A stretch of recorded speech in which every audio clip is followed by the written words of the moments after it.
Bumbera nga pala ang ate ko. Nung umuwi nga ako sa Pinas ay kasagsagan ng Pasko, kaya kaliw-kaliwa ang mga Christmas party. Inimbitahan nga kami ng ate ko sa proyekto ng office nila para maturuan ang mga bata sa dapat nilang gawin kapag may sunog. At may mga rooms kung saan nag-design sila para ma-imagine ng mga bata ang gagawin nila. At may mga ipinaliwanag din ng mga bumbero sa kanila. Sobrang saya nga ng araw na ito. Pagkakataon ko na nga din ito para mapanood naman yung pamangkin ko. Alam niyo ba na siya ang paborito kong tao sa mundo? Kada mapapagod ako pagkatapos sa trabaho, isang tawag ko lang sa kanya ay para bang magic na nawawala ang pagod ko. Sobrang sweet nga niyang pamangkin ko, kaya masaya ako at kahit papaano ay nakakauwi ako. Bibihira kasi sa ating mga OFW ang nakakauwi at nakikita ang mga events sa mga pamilya natin. Itong panahon nga na to ay kumakanta na yung pamangkin ko ng itinuro kong kanta sa kanya. Pakinggan niyo.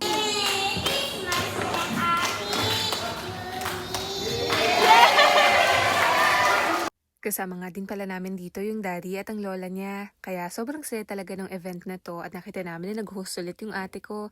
Yun lang, arigato gozaimasu, Jane, and God bless everyone!